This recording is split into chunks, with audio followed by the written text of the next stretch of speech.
Excuse me, there must be a mistake. Michael's voice sliced through the hush of the theater like a blade. He stood in his black tuxedo, glaring at the man beside him, a mechanic in greasy overalls, holding a crumpled playbill in rough, trembling hands. Olivia tried to pull him down by the sleeve. "Michael, sit, please." But he didn't. "I paid $2,000 for these seats," he said, loud enough for the nearby rows to hear. "I won't sit next to that." The audience turned. Diamonds froze mid-glitter. Whispers began to crawl through the golden room. The mechanic lifted his head, eyes tired but proud. "Don't worry," he said quietly. "I can move." "No," Michael snapped. "We will." He took Olivia's hand and walked out, leaving behind a silence heavier than applause. From the stage, the orchestra began to play, violins trembling in the air. And under that shining ceiling, no one imagined that before the night was over, the rich man and the mechanic would meet again, in the most humiliating way possible. Before we begin this emotional story, tell us in the comments from which city you are watching, and don't forget to leave your like to keep following us. The chandeliers at the Barrymore Theatre dripped gold across the velvet seats, catching the shimmer of gowns and the starch of tuxedos. The orchestra tuned beneath the murmur of wealth, crystal laughter, soft perfume, the perfume of superiority. In row C, Olivia adjusted her red sequin dress, her diamond earrings trembling under the light. Beside her, Michael, sharp as a blade in his tux, leaned toward the usher with an impatient smile. "We paid for premiere," he said quietly, but with the weight of command.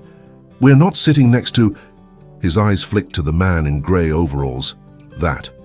The man didn't flinch. His clothes were marked with grease and time, his boots faded to the color of iron. He sat perfectly still, eyes fixed on the stage curtain as if nothing in the glittering room could touch him. The usher hesitated, clutching the ticket scanner. "Sir, these are your assigned seats." Michael chuckled, soft, dismissive. "Then assign us better ones." Olivia touched his arm, whispering, "People are watching." He didn't care. Arrogance was his language. Money was his accent. Finally, the man in overalls turned. His face was weathered but calm. "It's all right," he said, voice quiet, steady as the hum of an engine. "I can move." His hands, rough, scarred, folded his playbill with delicate precision, as though it were something sacred. But Michael stopped him, not out of decency, but pride. "No, you stay. We'll move." The usher nodded, relieved to please the man in the tuxedo. Olivia followed, head high but heart restless, pretending not to hear the whispers rising through the theater like soft smoke. They took seats farther up the aisle, away from the scent of oil and metal, away from the man who didn't belong in their world of champagne and chandeliers. "You didn't have to humiliate him," Olivia murmured. Michael's smile was practiced, rehearsed like every deal he'd ever closed. "You deserve comfort, not discomfort." She looked toward the stage, her reflection fractured in the polished brass rail. Something about the old man's quiet dignity lingered in her mind, but she pushed it away. The lights dimmed, silence fell. The curtain rose to applause and the story began, two lovers on stage torn apart by pride. Olivia felt a strange twist in her chest, a mirror she didn't want to face. Behind them, the man in grey sat alone, phone vibrating once in his pocket. He glanced at the screen. A name appeared, one that would soon intertwine his life with theirs in ways no one in that golden hall could imagine. He silenced it and looked forward, eyes steady, as the orchestra swelled. Before we begin this emotional story, tell us in the comments from which city you are watching, and don't forget to leave your like to keep following us. The show ended 2 hours later, beneath a shower of applause and rose petals tossed from the balconies. Olivia stood, her hands red from clapping, her eyes glassy from champagne and exhaustion. Michael checked his watch again. He always did, as if time owed him money. "Let's go," he said, already moving toward the exit. Outside, the Manhattan air was sharp with November. Their black Tesla gleamed at the curb, driverless, obediently humming. As they reached the car, Michael pressed the remote, but the trunk light flickered, then died. He frowned. "Battery?" he muttered, tapping the screen on his phone. Nothing. Olivia rubbed her bare arms. It's freezing, Michael. He looked up, irritated. Relax, the car's fine. But the Tesla didn't unlock.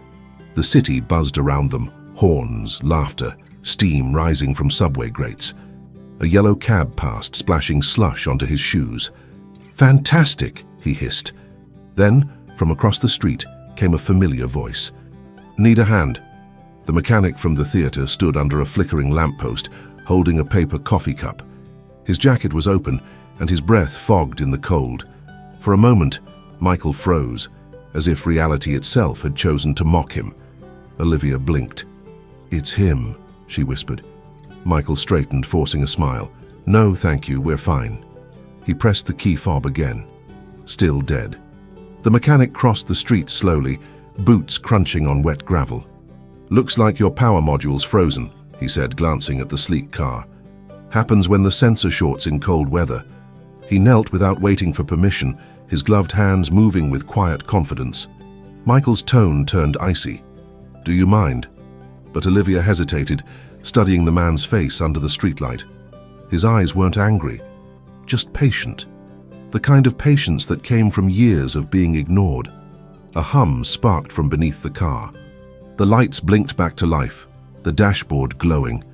You should be good to go, the man said, standing. Michael forced a tight smile. Thanks. We'll send someone to... No need, the mechanic interrupted softly. Just doing what I do. He walked away before either of them could answer, disappearing into the misted glow of the city like a man stepping back into anonymity. Inside the car, Olivia stared out the window, her reflection overlapping the night. He helped us, she said quietly. Michael started the engine. He was lucky to be near us, he replied, but his voice lacked conviction. As they pulled into the avenue, headlights swept across the wet asphalt, illuminating the empty sidewalk where the man had stood. For the first time in years, Olivia felt a hollow ache she couldn't name, something between guilt and awakening. And outside, the mechanic turned a corner into the darkness, his phone lighting up once more with the same name as before. He hesitated before answering. The next morning, sunlight cut through the glass walls of Michael's penthouse like a blade, revealing the polished perfection he'd built to hide the emptiness inside. Olivia sat at the breakfast bar, stirring her untouched coffee. The city below stretched endlessly, busy, loud, alive. Yet inside the apartment, silence was heavy enough to crush thought. You were rude last night, she finally said. Michael didn't look up from his tablet. I was efficient. Efficient? Her voice trembled slightly. You treated that man like dirt, and then he helped us. He exhaled, lowering the tablet. Olivia, that man is a mechanic. We're not in the same world. You want to feel guilty, fine. But don't expect me to apologize for having standards. She rose from her stool, the silk robe whispering against the marble floor. Standards don't make you cruel. You do. Her words hung between them, fragile but sharp. Michael looked away, jaw tightening. He didn't like being challenged, especially by her. Oh, you sound ridiculous, he muttered. But the rest of the day refused to let him escape her words. During a board meeting at his skyscraper, Michael found himself distracted. His assistant droned through quarterly numbers, but his mind replayed the moment on the street. The man's steady hands, the quiet composure that made his arrogance feel small. He tried to shake it off, yet the image stayed. That evening, clouds rolled in over the city. Thunder rumbled as he drove home, alone. Halfway across the George Washington Bridge, the Tesla dashboard flashed red. System error. Power failure. He cursed under his breath. Rain lashed the windshield. He slowed, tried to restart the car. Nothing. You've got to be kidding me, he growled, pulling onto the shoulder as cars hissed past in waves of spray. Lightning lit the Hudson for an instant, and in that brief flash, he saw movement on the opposite side of the road. A truck had stopped. A tow truck, headlights hazy in the rain. A figure stepped out wearing a soaked grey jacket. Michael squinted through the downpour and froze. It was him, the mechanic. The man jogged over, water dripping from his hood. You again, he said with a hint of a smile. Guess your car missed me. Michael stared, stunned. You've got to be kidding me. What are the odds? The man shrugged, kneeling beside the Tesla. You'd be surprised how often I find people exactly where they never thought they'd be." His words carried a quiet weight, half observation, half warning. As thunder cracked overhead, Michael felt the first flicker of unease, like the world itself was rearranging the balance between them. Rain poured in sheets, blurring the world into streaks of grey and silver. Michael stepped out of the car, umbrella snapping in the wind. "You don't have to touch it," he said, shouting over the storm. "I'll call roadside assistance." The mechanic wiped water from his brow, crouched beside the Tesla's open panel. "Already did," he replied. "They said 2 hours." His voice was calm, indifferent, the kind of tone that stripped away hierarchy. Lightning flashed again, and for a split second, Michael saw his own reflection in the man's soaked glasses, his suit clinging, his confidence dissolving. "Look, I can pay you," Michael offered, forcing a polite smile. "Just fix it fast." The man stood up, rain dripping from his chin. "Money doesn't change how fast a battery reboots." He turned toward his truck, grabbed a heavy cable. "But I can tow you somewhere dry." Michael hesitated, glancing at the dark horizon. His phone had no signal. "Fine," he said through clenched teeth. The mechanic nodded once and hooked the Tesla to the tow rig. Within minutes the car was rolling behind the truck, its sleek perfection humbled by rusted metal and a trembling chain. Inside the truck's cabin, the heater rattled to life. Michael sat stiffly, trying not to touch anything. The smell of oil and rainwater filled the space. The mechanic's gloved hands gripped the wheel, veins rising against the fabric. Silence pressed between them until the man spoke, eyes fixed on the road. "You remember me from last night?" Michael looked away. "Of course I do. You were embarrassed to sit next to me." Michael's jaw tightened. "It wasn't personal." The man's laugh was soft but cutting. "It never is. For people like you." He turned the wheel, headlights catching a sign. Exit closed. Detour ahead. The road narrowed, trees bending under the wind. Michael finally said, "I didn't mean to offend you. I just didn't want discomfort." The mechanic glanced at him. "And you think I don't?" His voice deepened, something ancient beneath it. "You think I like being judged every time I walk into a room?" He looked back at the road, knuckles pale. "But maybe tonight. Discomfort's the only way you'll listen." Michael frowned. "Listen to what?" The truck turned down a desolate service road. No lights, no traffic, just the rhythmic thud of rain on metal. "You'll see," the mechanic said quietly. They drove deeper into the dark, tires sliding over wet gravel. Michael checked his phone again, still no signal. The air grew colder.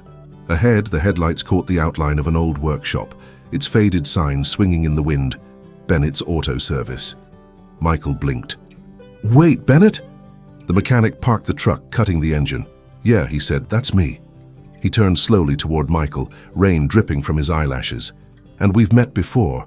You just don't remember when." The wind howled through the broken windows, carrying the echo of something Michael couldn't place. A memory buried beneath years of arrogance, now clawing its way back to the surface. The workshop creaked under the wind's weight, a skeleton of metal and memory. Inside, the fluorescent lights flickered weakly, painting the walls in trembling shades of yellow. Tools hung in careful order, clean, precise, old, but respected. Michael stepped inside, shaking the rain from his jacket, scanning the place like it was foreign soil. The mechanic, Bennett, moved with a familiarity born of decades spent among machines. "Close the door," he said. "You'll freeze." Michael obeyed, though the air already felt heavy, almost suffocating. A single heater buzzed in the corner, throwing uneven warmth into the space. Bennett opened the hood of the Tesla, eyes narrowing as steam hissed upward. "You push this car too hard," he muttered. "Everything's about control with you people. Machines, people, life." Michael frowned. "Excuse me?" Bennett didn't look up. "I used to work for men like you." His voice was flat, his hands steady. "Built engines that broke records. And when I asked for a raise, one I'd earned, they called me replaceable." Michael crossed his arms. "That's business. Everyone's replaceable." This time Bennett did look at him. The glare behind his glasses was steady as steel. "Even family." The question landed like a wrench hitting concrete. Michael blinked. "What?" Bennett turned back to the car, pretending to work. "You really don't remember me, do you?" he said quietly. "You should. 15 years ago, your company bought a small auto plant in Queens. You shut it down to save costs. 200 workers gone overnight.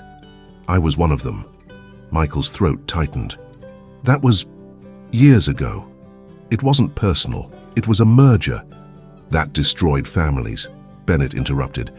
"I lost my house. My wife left. My son stopped speaking to me." He dropped the wrench, the clang echoing through the garage. "And you walked away richer." Michael tried to speak, but words tangled in his mouth. "I didn't know. I never saw your name." "Of course you didn't," Bennett said, wiping his hands. "You don't see people like me, just numbers." He stepped closer, eyes burning now, not with anger, but with something colder. "But numbers remember." The silence stretched until only the storm filled it. Michael stared at the ground, the first flicker of shame gnawing at his chest. He wanted to leave, to run back to his penthouse, to forget this strange, haunting man. But the Tesla was still dead, and the storm was getting worse. Bennett finally said, "You'll stay here tonight. Roads are flooded."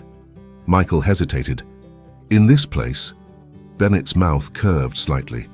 "Don't worry. You'll be safe. Maybe for the first time, you'll understand what it feels like to depend on someone you once ignored." The heater hummed louder, the rain against the roof turning relentless like applause from some invisible audience.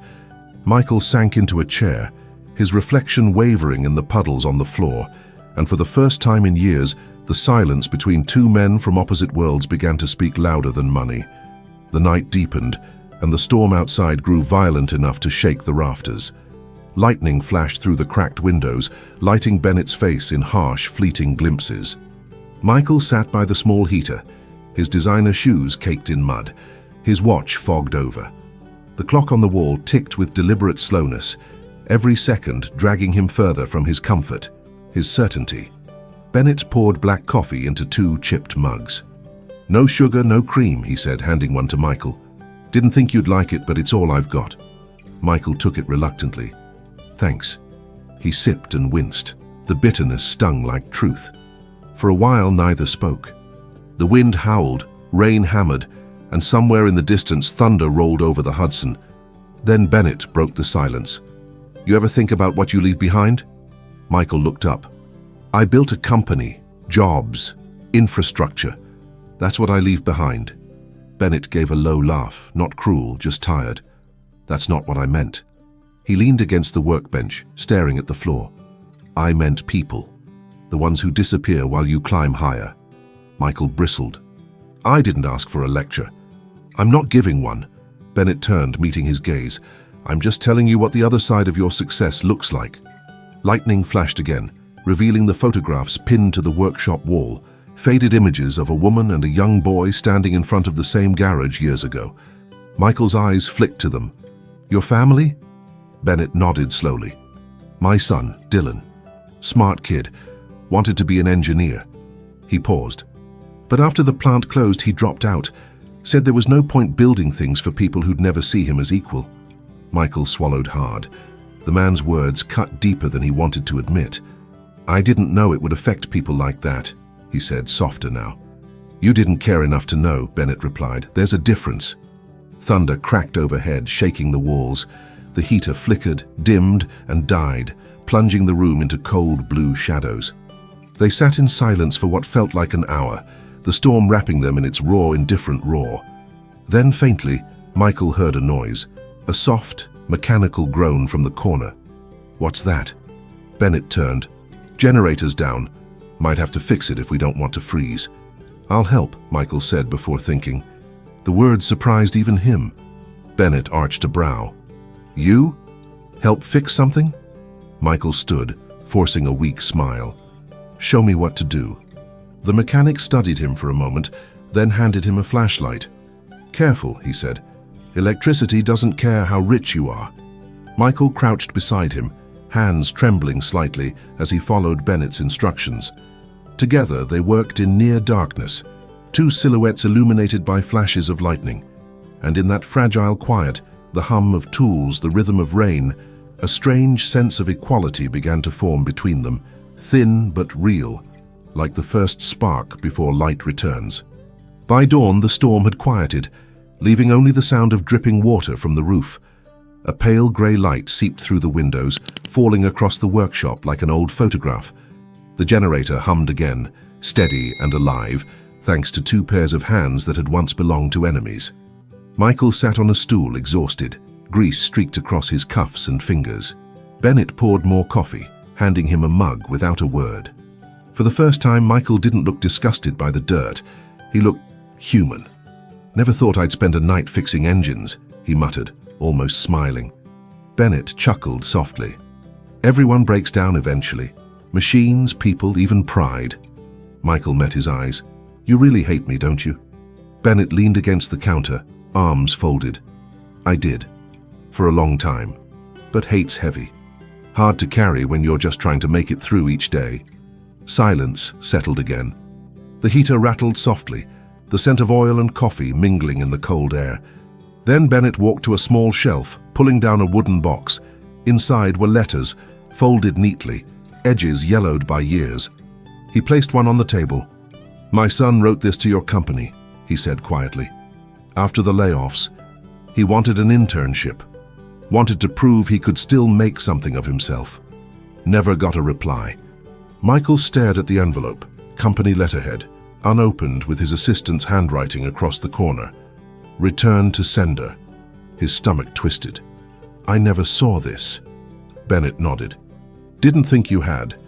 But he saw your name on the door of that building every day he walked past it." His voice wavered slightly. "He started drinking. Got into a fight one night outside a bar in Brooklyn. Didn't wake up the next morning." The words hit like a hammer to the ribs. Michael froze, the mug slipping from his hands, shattering on the floor. "Your son died at 21, Bennett said flatly. "A heart that gave up before life gave him a chance." Michael's voice broke. I'm sorry." Bennett's eyes softened but didn't forgive. "Sorry doesn't fix what's gone, but it's a start."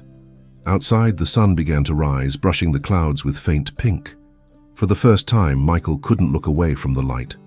He felt it burning behind his eyes, the sting of truth and regret. Bennett turned away, returning to the car. "Batteries charged. You can go when you're ready." But Michael didn't move. His reflection in the windshield showed a man stripped of titles, of armor.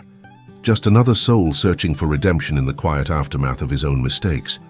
And as he watched Bennett work, he realized this man, the one he had refused to sit beside, was teaching him something no boardroom ever could. That true worth was measured not in what you owned, but in what you restored when everything else was broken. Michael stood by the open garage door, staring at the soft drizzle that had replaced last night's violent storm. The world outside seemed new, washed, stripped, clean.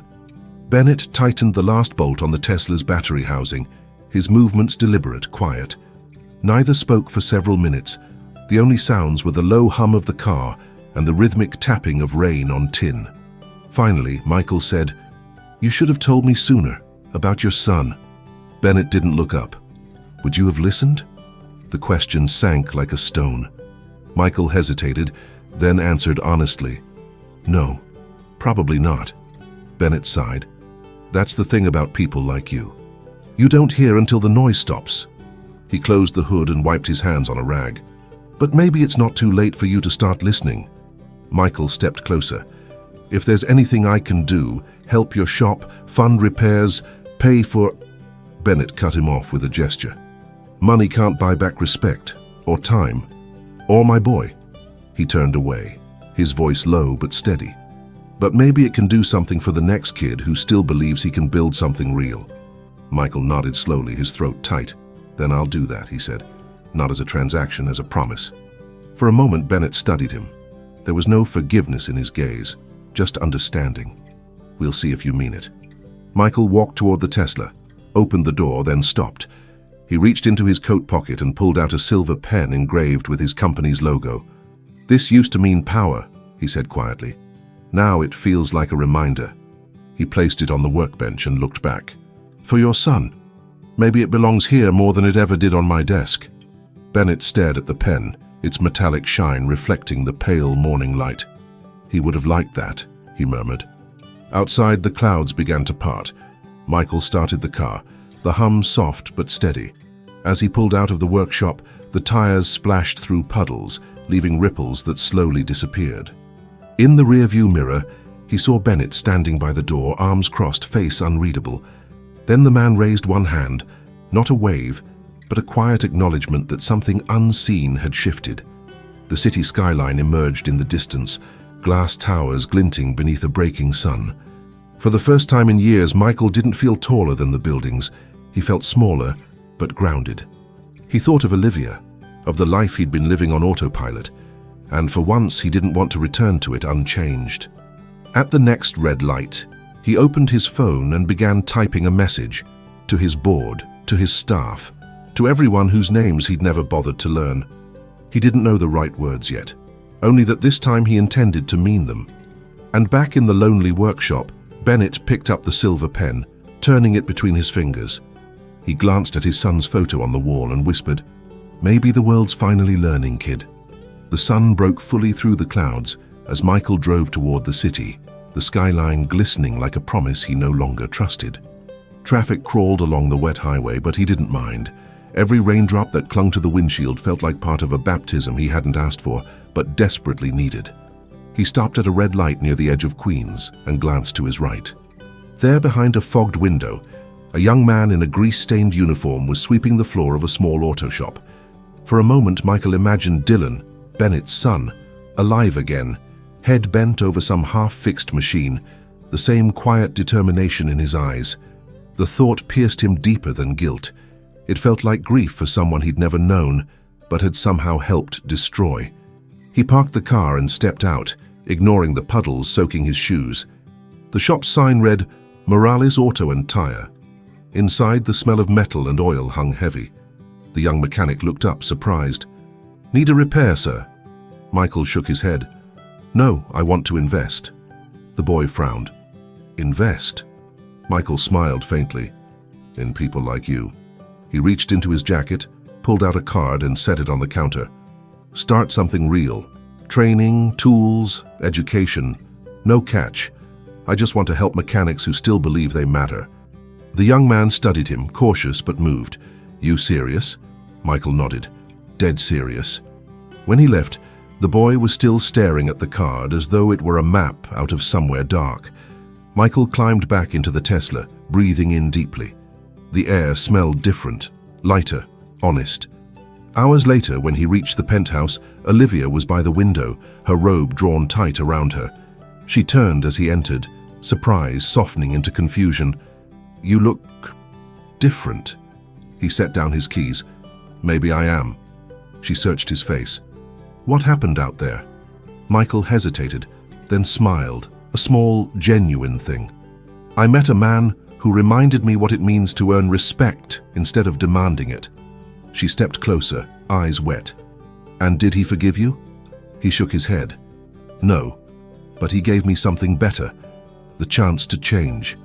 For the first time in years, Olivia wrapped her arms around him without pretense, without calculation. They stood in silence, the city's hum beneath them like a second heartbeat. In her embrace, Michael felt both the weight and the relief of being human again. Later, as the lights of Manhattan flickered below, Michael opened his laptop. A blank document stared back. He began typing an email addressed to all staff. His fingers trembled, but the words came steady. "Starting today, we will rebuild differently, with dignity." He paused, then added one more line, a private dedication at the bottom of the message. "For Dylan Bennett. May we never forget the cost of indifference." And when he pressed send, he felt something inside him unclench, as if an engine that had been stalled for years had finally roared back to life. A week later, Bennett's workshop looked different. The leaks were patched, the lights replaced, and a new sign stood proudly above the entrance. Bennett & Sons Foundation, training tomorrow's mechanics. Michael had insisted on funding it, but quietly, without ceremony. He didn't want headlines or applause. He just wanted to fix something that truly mattered. Bennett watched as a delivery truck arrived, dropping off boxes labeled Tools for Hope program. Inside were sets of brand new instruments, each engraved with the initials DB. He stood in silence for a moment, fingertips tracing the letters, a rare smile flickering behind his rough exterior. From the doorway, Michael appeared, dressed simply this time. No suit, no tie, no mask. "Looks good," he said softly. Bennett nodded, not taking his eyes off the tools. "It's a start." They walked through the garage together, the smell of metal and oil now mixed with fresh paint and new beginnings. Outside, a few young trainees were setting up benches, laughing nervously as they worked. Bennett watched them like a father watching over a second chance he never thought he'd get. "You really meant it," he said finally, "about helping." Michael smiled. "For once I meant everything." He hesitated. "I can't undo what happened, but I can build differently." Bennett turned to him, eyes softer now, the edges of old anger worn down by understanding. "That's all any man can do." He paused, then extended his hand. "Thank you for showing up when you didn't have to." Michael gripped it firmly. "No, thank you for making me see." The handshake lingered, carrying a silent truth between them. That redemption doesn't erase pain, it transforms it. Later that evening, Michael drove away, the sun setting behind the skyline, its gold light stretching across the asphalt like forgiveness. In the passenger seat sat a small photo Bennett had given him, Dylan as a boy, smiling beside an old Chevy. Michael glanced at it once, then placed it carefully on the dashboard. "You're part of this now," he murmured. When he reached home, Olivia greeted him at the door. The scent of coffee filled the air, but this time it wasn't served by anyone. They'd made it together. She looked at his stained hands and smiled. "Guess you finally found something worth getting dirty for." He kissed her forehead, a quiet laugh escaping him. "Yeah," he whispered. "Maybe dirt was what I needed all along." Outside, rain began again, soft, steady, cleansing. And somewhere miles away, in that small Queen's workshop, Bennett locked up for the night, turning off the lights one by one. Before leaving, he paused by his son's photo, the silver pen gleaming beside it. "Rest easy, kid," he said quietly. "The world's finally learning." The door closed with a gentle click, and the camera of fate pulled back.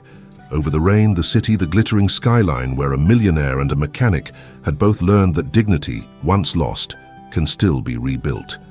Thank you for staying with us until the end of this heart-touching story. Tell us in the comments which part moved you the most. Subscribe and turn on the bell to receive more stories that inspire and transform. Leave a like if you believe in the invisible strength of dignity and family, and above all, thank you for being part of this community that believes in stories with soul. And before you go, watch the story I leave here on the left. I'm sure it will also move you and make you reflect.